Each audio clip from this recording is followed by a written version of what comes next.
दिनै जोङो सेरेगा फाउन्डेशन आरो सिजौ फाउन्डेशननि बरादथिनाय गेलेनायनि कमिटिनिफ्राय रायजो राजाफोरनो आरो जोंनि वेल विशार्स आरो डिलार्स एन्ड एजेन्ट्सफोरनो जों नैबे रादाबखौ जों होनो नागिरदों। बे रादाबानो जाहैबाय जोङो बरादथिनाय गेलेनो थाखाय जे कमिटि दादोंमोन बे कमिटिया जोङो सेरेगा फाउन्डेशन आरो सिजौ फाउन्डेशनजों सालायजानाय जायफोर स्कुल दङ जेरै सेरेगा सिनियर सेकेन्डारि स्कुल रौतायाव आरो सिजौ फाउन्डेशननि आलारि एकाडेमि दैफां नलबारियाव बे स्कुलफोरनि इनफ्रास्ट्राक्चारफोरखौ जौगाखांहोनायजों लोगोसे जोङो जेलाव जोबथेजानानै थाजानाय एक्स एनडिएफिफोर आरो बिथांमोननि न'खरा जिहेतु बै जोबथेजानाय न'खरनि सुबुंफोरखौ उदां खालामनो थाखाय गोबांथार बिसोर नारा नाथा नाजानानै राङारि बिथिङाव लोरबां जालांदों। बैनि थाखाय जोङो अनसुंथाइ होनो थाखाय आरो लोगोसेनो जोङो सावस्रि बिफानाव जों उदालगुरि डिस्ट्रिक्टनि सुबुंफोरखौ एसे हां मोनहोनो एबा एसे रिलिफ मोनहोनो थाखाय जोङो बेबायदिनो एम्बुलेन्स आरो स्वर्गरथ बेबायदि लन्च खालामनो थाखाय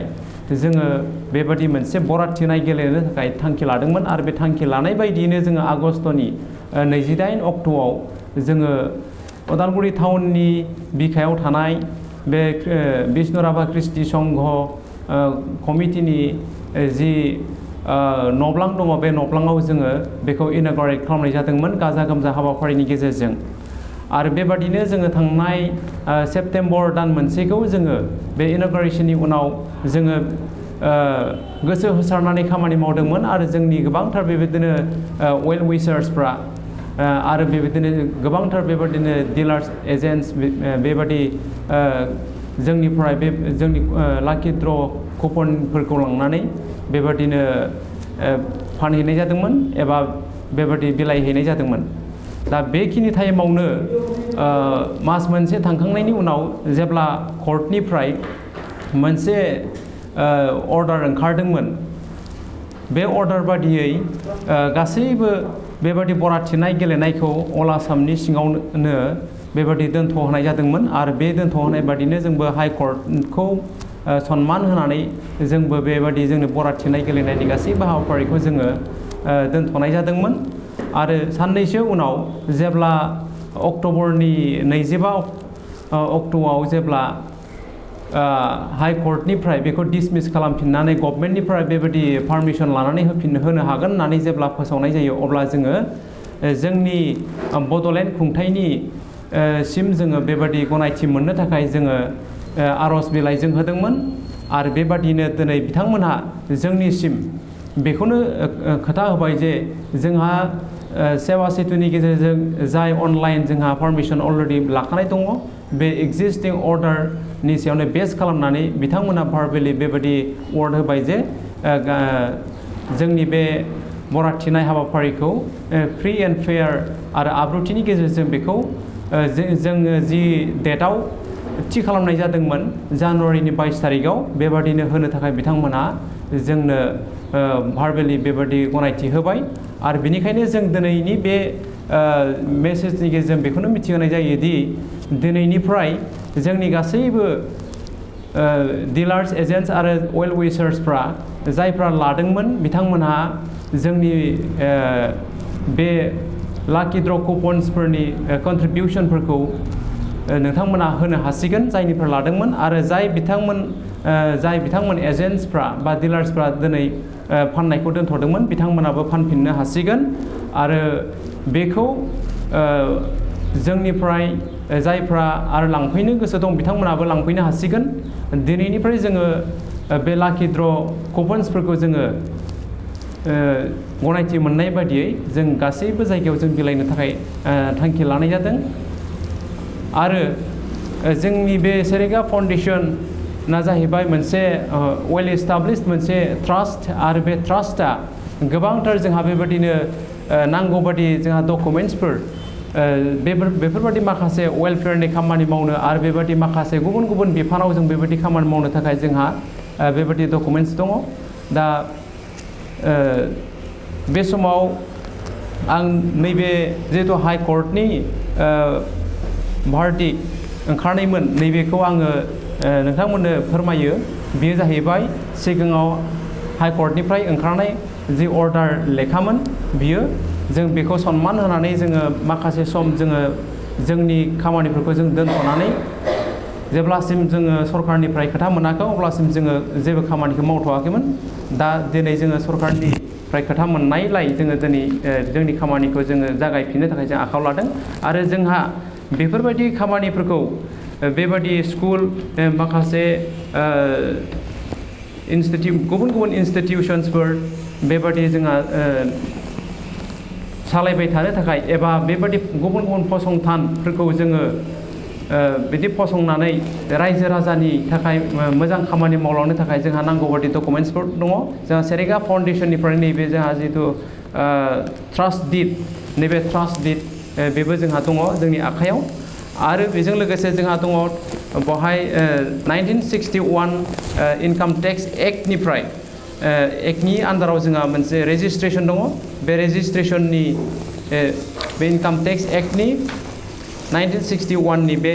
एक्टनि आन्दाराव जों रेजिस्ट्रेसनजों बेजों लोगोसे जोंहा बे 12A आरो 80G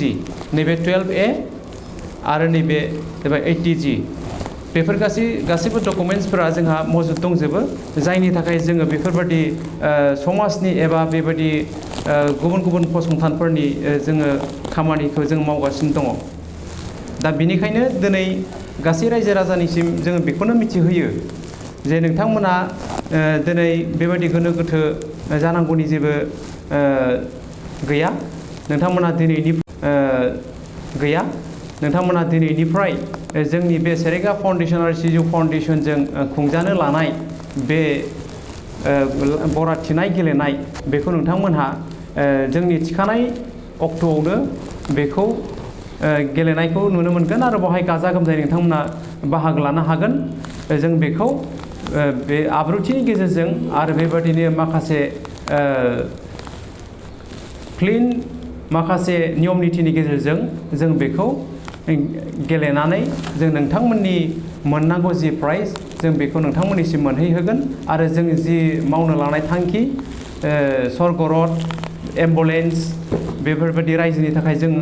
लन्च खालामनाय आरो बे एनडिएफपिफोर एक्स एनडिएफपिफोर जेलाव जोबजानाय बिथांमोननि थाखाय जोङो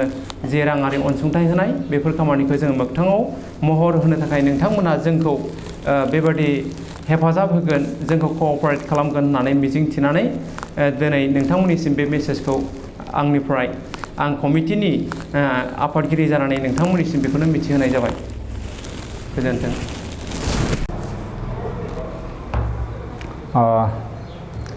आं सिजौ फाउन्डेसननि आफादगिरि जानानै जोंनि बे सेरेगा फाउन्डेसन आरो सिजौ फाउन्डेसननि मोननैबो जथायै जिथु बराद थिनाय जि गेलेनाय जोंनिफ्राय होदोंमोन बेखौ जा आफादगिरिया मोजां रोखोमैनो माबायदि सोलिलांगोन बेखौ फोरमायथिबाय। दा बेवहाय आं बेखौल' बुंगोन जे जोंनि जिथु बराद थिनाय गेलेनाय बियो माखासे समाव एसे माने गोनो गोथोनि गेजेरजों समा बारलांबाय। दा अब्लाबो जोंहा कमिटिनिफ्राय बिटिसि अथ'रिटिजों माखासे सावरायलायनाय जादोंमोन आरो बे सावरायलायनायनि गेजेरजों बिथांमोनहा माने रिटेनलि नङाबाबो पारवेलि बिथांमोना माखासे होनो हानायनि खोथाखौ बुंनायलाय जोङो दा जागायफिनबाय। दा बे हिसाबै जोंहा आफादगिरिया जि रोखोम बुंलांबाय बेबायदिनो जोङो बे बराद थिनाय गेलेनायखौ जोङो थि टाइमाव होनो साखाफारा जाबाय। फैगौ जानुवारिनि 22 अक्ट'आव जों बे गेलेनायखौ खालामसिगोन। दा बेखायनो गासै रायजो राजाफ्रा बे सेरेगा फाउन्डेसननि जिथु फरायसालि आरो सिजौ फाउन्डेसननि जिथु फरायसालि बे मोननै फाउन्डेसननि जिथु फरायसालि बिथिंनि मोननैखौबो जौगानाय आरो फारसेथिं जा आफादगिरि बुंलांनाय जि बे गेलेनाय थिनायनि गेजेरजोंनो जोङो होनो खोथा होदोंमोन जे नैबे जेलाव थानाय जायफोर एनडिएफबि बिथांमोननि न'खराव माखासे अनसुंथाइ होनाय आरो एम्बुलेन्स आरो स्वर्ग रथ बेफोरखौबो मावफुंनो हानाय बायदि आंनिफ्राय आं बेखौसो खावलायगोन जे जों सिजौ फाउन्डेसन जानानै जे जाहाथे जि थांखि लानाय बेफोरखौ मावफुंनो हानाय बायदि गासै रायजो राजा जाहाथे बे जोंनि गेलेनाय जिथु बरादथिनाय गेलेनाय बेखौ माने अनसुंथाइ हिसाबै बयबो लायो आरो लानानै फैबाय थानाय जिथु खेला जागोन बेखौ जाहाथे मोजां रोखोमै जाफुंहोनायाव जोंखौ मदद खालामो आं बेखौ सिजौ फाउन्डेसन जानानै खावलायहरबाय।